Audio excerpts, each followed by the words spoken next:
Sebelum melanjutkan, jangan lupa subscribe dulu, terima kasih. Bab 191 Formasi tak berbentuk.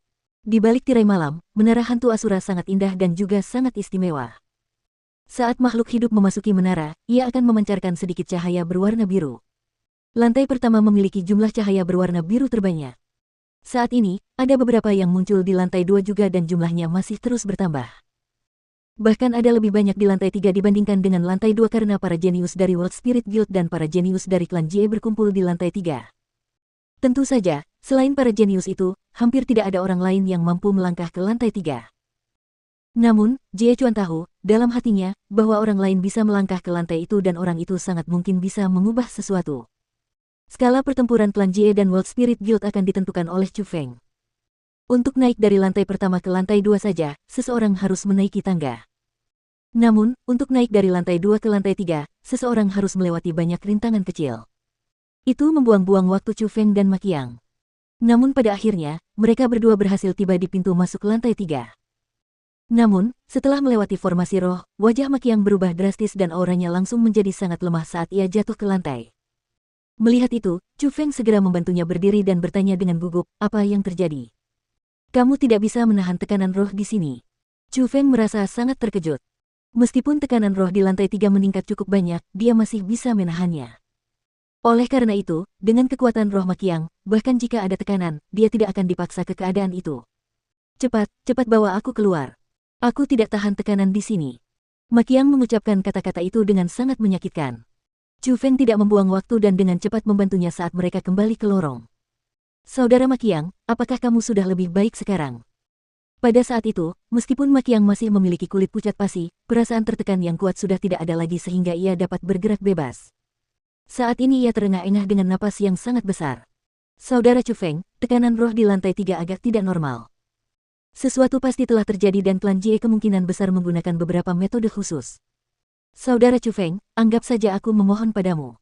Pergi ke lantai 3 dan lihatlah. Jika klan Jie ingin menyakiti serikat roh dunia milikku, tolong selamatkan nyawa mereka dan bantu mereka. Tiba-tiba, Ma Qiang meraih tangan Chu Feng dan dengan wajah gugup, dia memohon.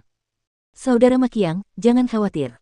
Jika sesuatu benar-benar terjadi, aku, Chu Feng, akan melakukan apapun yang kubisa untuk melindungi serikat roh dunia milikmu.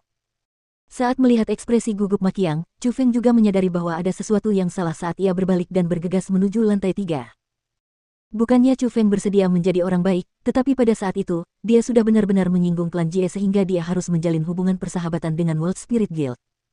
Semakin baik kesan yang dia tinggalkan untuk World Spirit Guild, semakin baik pula perlindungan yang akan dia dapatkan dari World Spirit Guild. Jika semuanya berjalan dengan baik, itu juga akan sangat membantu perkembangannya di masa depan. Chu Feng kembali ke lantai 3 sekali lagi dan setelah beberapa putaran, dia akhirnya tiba di aula utama dan pemandangan yang mengejutkan juga muncul di depan matanya. Di dalam aula yang luas, ada dua kelompok orang. Yang pertama adalah para jenius dari klan Jis, High Plus dan mereka berdiri di tempat mereka berada. Meskipun wajah mereka agak jelek, itu masih bisa ditoleransi dan mereka tidak menerima terlalu banyak efek, belum lagi bagaimana penampilan Ma Qiang. Yang mereka hadapi adalah orang-orang dari World Spirit Guild. Namun, di depan matanya, hampir semua orang dari World Spirit Guild terbaring di lantai dengan ekspresi kesakitan seolah-olah mereka menahan tekanan yang sangat besar. Situasi mereka persis seperti Ma Qiang. Jie Bufan, kau benar-benar hina. Beraninya kau menggunakan formasi tanpa bentuk di lantai 3 ini untuk menekan kami. Si jenius tingkat puncak dari World Spirit Guild, Gubo, adalah satu-satunya orang yang mampu bertahan. Namun, hujan keringat mengalir di wajahnya dan dapat dilihat bahwa meskipun ia dapat menahan tekanan itu sangat melelahkan. Gubo, jangan berkata seperti itu. Apa yang tercela? Ini disebut metode. Hanya bisa dikatakan bahwa persekutuan roh dunia Anda telah menguasai menara hantu Asura ini begitu lama tetapi tidak cukup memahaminya. Klan Jieku mampu mengaktifkan formasi tanpa bentuk di sini karena penjelajahan para senior kami. Jika kau harus menyalahkan siapapun, kau hanya bisa menyalahkan orang-orangmu dari World Spirit Guild karena terlalu tidak berguna. Jie Bufan mencibir dan berkata sementara nadanya dipenuhi dengan ejekan. Apa kau benar-benar berpikir bahwa hanya klan Jiemu yang memahami menara hantu Asura ini? Aku akan membiarkanmu mengalami formasi yang tidak dapat dipahami. Ekspresi Gubo berubah drastis saat dia melapisi telapak tangannya dan mengeluarkan segel tangan khusus. Gelombang riak aneh dikirim keluar padanya sebagai bagian tengah dan menyatu dengan menara hantu Asura. Asteris gemuruh-gemuruh pada saat itu, suara gemuruh datang dari lantai 3 menara hantu Asura. Lantai itu tidak dapat menahan diri untuk tidak bergetar pelan saat semburan kekuatan dahsyat dilepaskan. Cepat, hentikan dia. Melihat itu, Jie Bufan tahu ada yang tidak beres dan saat dia berbicara, dia akan menyerang. Hah! Namun, sudah terlambat. Gubo tiba-tiba mengangkat kedua tangannya dan kekuatan dahsyat itu langsung menyelimuti lantai 3. Wajah para anggota klan Jie yang tadinya tenang berubah drastis, dan seperti orang-orang dari World Spirit Guild, mereka tergeletak tak berdaya di tanah. Bahkan Jie Bufan langsung merasakan tekanan kuat itu. Dia segera duduk bersila di tanah dan melakukan segel tangan khusus.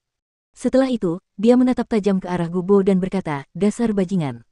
Apa yang kau aktifkan?" Melihat klan Jie tidak lagi mengancam dirinya, Gubo juga segera duduk bersila dan melakukan segel tangan untuk menahan tekanan dengan lebih baik. Kemudian, dia berkata, "Aku tahu kalian semua memiliki jenis harta karun tertentu di tubuh kalian dan harta karun itu dapat membuat kalian mengabaikan tekanan setelah kalian mengaktifkan formasi tanpa bentuk di lantai 3. Namun, kamu tidak tahu bahwa setelah bertahun-tahun penjelajahan, kami telah menemukan formasi tanpa bentuk yang lebih kuat di Menara Hantu Asura. Tidak ada harta karun yang dapat menahan formasi tanpa bentuk itu.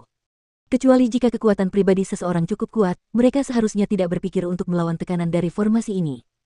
Awalnya, saya tidak ingin mengaktifkan formasi ini karena tidak ada manfaatnya bagi Anda maupun saya. Namun, aku tidak pernah menyangka kau akan begitu hina, dan demi menurunkan hasil ujian kami, kau melakukan hal-hal seperti itu. Saat ini, aku tidak punya cara untuk menutup formasi ini setelah mengaktifkannya. Kita semua terhenti di lantai 3 dan semuanya dipaksakan olehmu." Gubo berkata dengan sangat marah. "Sepertinya aku meremehkanmu, tapi tidak apa-apa. Paling-paling kita tidak akan melangkah lebih jauh dari lantai 3. Kata Jie Bufan. "Siapa yang bilang kau tidak akan pergi lebih jauh dari lantai 3? Namun tepat pada saat itu, suara acuh tak acuh Chu Feng tiba-tiba terdengar. "Siapa?" Saat mereka menghadapi perubahan mendadak itu, Jie Bufan dan anggota klan Jie lainnya selain Gubo dan para jenius lainnya dari World Spirit Guild tercengang. Mereka mengarahkan pandangan mereka ke arah pintu masuk dan mereka menemukan bahwa Chu Feng perlahan berjalan ke arah mereka. Penampilannya yang berjalan dengan mudah dan sikapnya yang santai seolah-olah dia tidak bisa merasakan sedikit pun tekanan dari formasi wujud, belum lagi tekanan roh dari lantai 3.